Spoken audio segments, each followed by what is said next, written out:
Sorry for the barefaced jump scare, but this is important. And I wanted to talk about something that was bothering me a lot lately.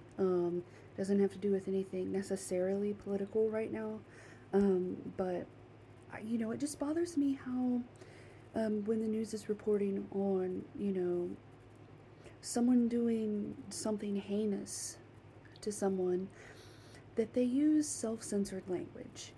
And I know that when we use certain language on apps like this, it's because if we don't, then the video or the text post that we post won't actually get any views. The problem is, I think that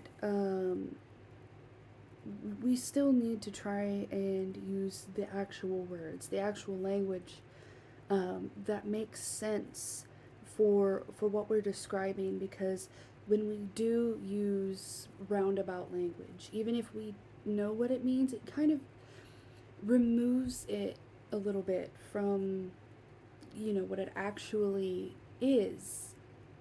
So I think it's been long enough into the video I can actually start saying it.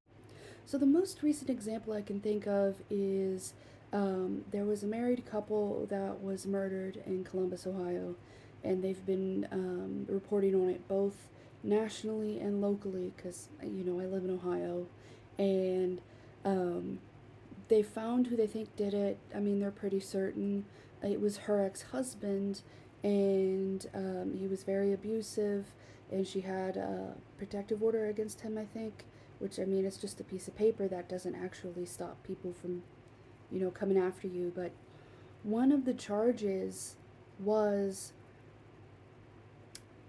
how'd they put it on the news? They put it like unwanted forced sex.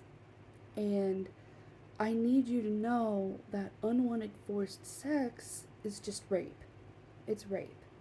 And I've noticed several times that people would say forced sex, coerced sex, unlawful sex with a minor, sex with a minor, things like that. That's just rape. That's rape. If you engage in sex with someone who's not old enough to consent, or someone who's not mentally capable of understanding the consequences of sex, that's rape. If you engage in sex with someone who is financially or physically dependent on you, it's not necessarily rape, but if they don't want it and they felt like they had to allow you, especially if they're physically incapable of leaving the situation, that's definitely still rape. And anyone who is capable of consenting but then stops consenting or doesn't consent in the first place, that's rape. If you continue, you don't have to, beat someone up and physically hold them down for that to be rape. And, sometimes the argument is that the word rape implies violence, and if it's not violent, then other language can be used. There's nothing non-violent about violating someone's body. Yeah, the act of violating someone's body is violence.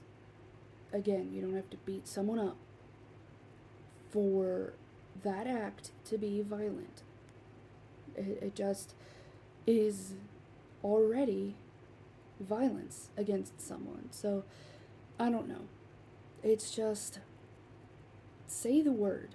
Say the word. I mean, it's not like you're me and you're making a random TikTok. You are the news. Say the word.